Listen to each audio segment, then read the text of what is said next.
anyways, in all seriousness, welcome back to another What the fuck? What the fuck, man? What weren't you ready for? Tell me.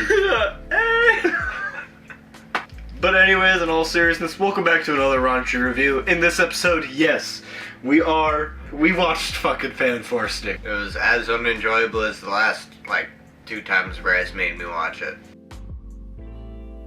The main characters in this film are Reed Richards, Ben, who is Tom Holland's little stunt double, Johnny, Victor, and Sue, and there's also Sue and Johnny's dad, Franklin Storm. Ultimately, I think I should preference this by saying the acting in this movie, I think, is utterly atrocious. It's almost non-existent, and I think that's due to the directing. Well, probably lack of directing. Well, it's lack of directing because of the director Josh Trank. I don't think. Well, he just clearly wasn't giving it his all and was clearly high the whole time. So with saying that, I do think everyone in this movie kind of feels like a dick. I'd say Ben is. You think Ben's the best character? Yeah. What did he do wrong? Well, I'm saying acting-wise. That one dude in the background of the scene where Johnny explodes. Dude, his acting was pretty solid. He's like, ooh. He's like grossed out. He's like, dude, this dude's on fire. I don't know if they knew what. Dude, I wonder if he was actually just looking at his junk, just on fire. They could probably see some fire dick. But I do think that Franklin Storm in this movie was probably the best actor, or... Well, he was the best acted, at least. Even though, this movie's pretty shitty, I think the line Christopher Lee gave, even if you're in a bad movie, give a good performance, because you could still be the best thing in it. So, I don't know. Miles Teller ever gave an A+ performance, for real? I don't know. Whiplash was pretty solid. Watch any of the other Fantastic Four movies other than this one, because they're probably better. I heard the 80s one. The 80s one was the best one, truthfully. I think Victor was set up good as a villain. I don't know, I thought it was set up... Keep on with your point, but I disagree. Keep going with what you were saying. I think he was set up decently as a villain to become a villain, but he's just not really that good of a villain. He's kind of just bullshit. I'm saying that he's not Victor Von Doom, but he is, so that also makes this not a good characterization of Doctor Doom in itself. So another thing you also have to think of is he was super smart. He was toe-to-toe with Reed Richards and whatnot. But this dude, he was just chilling in a single room. He was a fucking hacker? Did you ever watch, what is it, Core? No. They have to drill to the center of the earth or something. Oh, that's that movie? I think so. With a rat in it? Rat. He reminds me of Rat. Watch Core. He does remind me of Rat. The plot of this movie is, so Reed Richards is Rick Sanchez, but when he's 6. That's the level of brainage this kid has, I guess. Apparently. So he was in a little class presentation. He's like, "Hey, I want to be the first person to travel interdimensionally." What 5-year-old says that? You want to be a cop or something.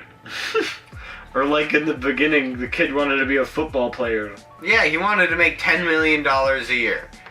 That kid, we should have watched a movie about that kid. He eventually ends up in Ben's junkyard and grabs some parts with him, goes back to his place, and teleports a car or something, and gets some dirt back. Anyways, fast forward, a 30-year-old in high school. Miles Teller and Jamie Bell. Miles Teller and Tom Holland are doing a little school presentation on interdimensional travel. Then he breaks the basketball backboard, and he gets in trouble because he was doing magic. Franklin Storm, he comes in and he's like, I like it. I want to go with that. they go into the Baxter building and make a bigger teleporter. But they get Victor in on it too. Yeah, Victor Von They Doom. they honeypotted Doom into it too. That's some bullshit. Honestly, fuck Victor. Yeah, so then they do it, and then they get drunk because they're mad. So then they're like, "Hey Ben, we're going tonight." The four of them go without Sue. They'll get fucked up, especially Victor. They said, "Fuck him. He's gone. He's already in the hole. He's dead. He's already in the hole." So they get out. They all get fucked up. Reed's super stretchy. Another dude's made of rocks. Another dude's made of fire. Yeah, pretty much. And but the chick trying to save him, Sue. she gets fucked over too. She didn't even go. That's the worst part for her. Yeah, that's wild. Yeah, sucks for her. Anyways, then the fire dude and the rock dude, they both become like military like people, and then the rock dude goes to get. This has become too long.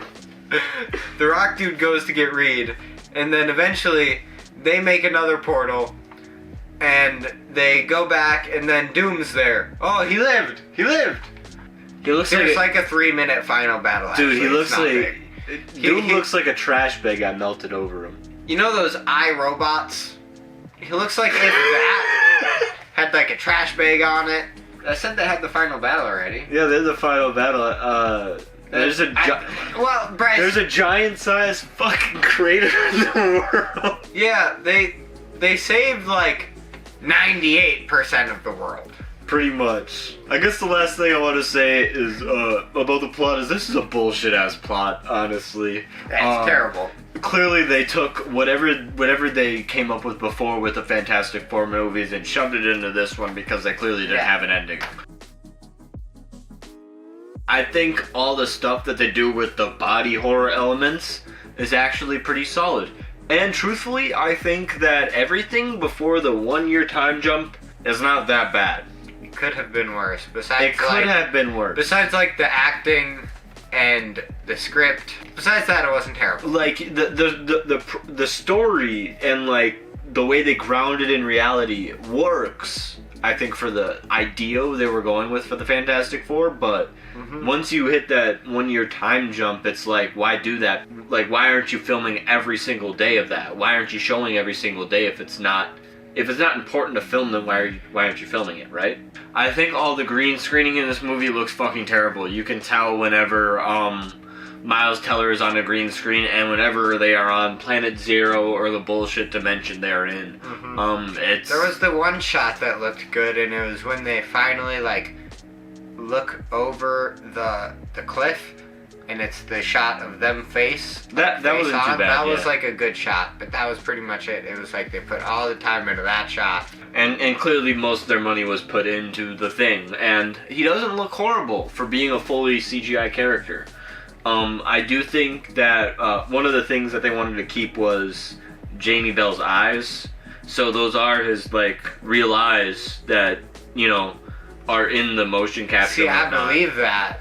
But everything else is, like, But they threw them too... I don't know if I think they were too far apart. I don't know if his face is too wide or just his eyes are too far apart, but... It was clearly a double-edged sword, where it was the right thing to do, but it didn't look right after getting it all finalized. Yeah, I feel like they just cut 2 of his eyes and kind of just like threw them just wherever. Pasted them where but they should have to be. like kept his face shape maybe. They should have done more so something along the lines of Hulk in the Avengers movies. Yeah. The dialogue in this movie is truly horrendous, as I said before, and also I think even in the reshoots that they tried to fix everything, which are painfully obvious, the dialogue still feels horrible, and I don't know.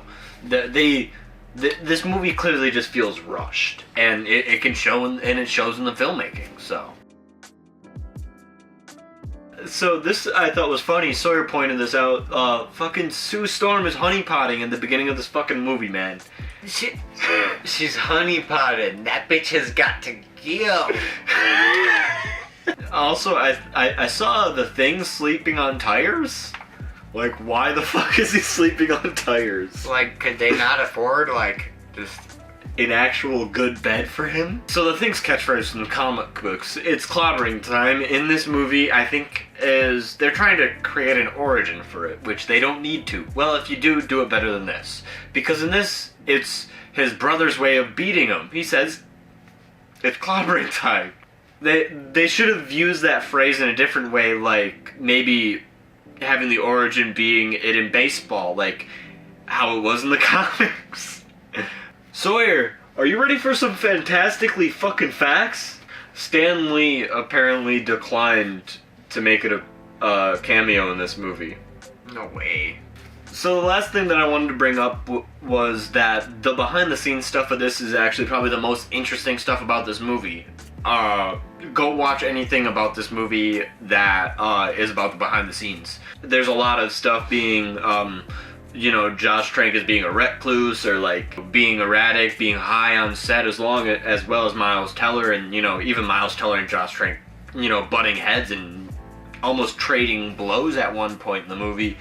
Apparently Josh Trank even made Kate Mara, the Sue Storm actor, cry on set because he was being so like mean to her, because like that wasn't his pick for Sue Storm. So the last thing I do want to put in here is apparently one of the crew members partied with Josh Trank one night and had to go to rehab after that because they partied so hard. So there was so many allegations against Josh Trank because 20th Century Fox wanted to pretty much make it like Josh Trank's fault that this movie was bad.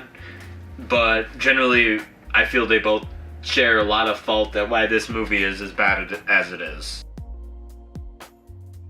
My final thought of this movie is it's truly fucking bad. Like, this movie is... I feel like there's not a lot of redeeming qualities. Even before the 1 year time jump that they do, like, the movie's okay.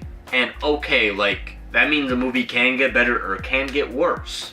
With all that being said, I think this movie is truly bad and an interesting case study on how to not make a bad movie. So... I agree. It's not good. Don't watch this movie. It's not worth it. Like, there's a lot better movies that I've mentioned. I'm not gonna lie. It is easier to sit through than some of the other movies we've watched. Like Tokyo Gore Police? Yeah. What would you rate this movie? Like a 1.5? I'm gonna give this movie a fucking a 1, dude. I don't even think it deserves a 0.5. Watch Project X. It has Miles Teller in it. Yeah, a lot better, actually. He's still an asshole. He is still an asshole in that movie, which is funny. So that'll do it for this raunchy review. What did you guys think of this movie in the comments down below? Because this movie's truly horrendous. And remember to leave a like on the video, and remember to hit that subscribe button, because the subscribe button's gonna be waiting for everyone, guys. Deuces. I'm crying. I was not.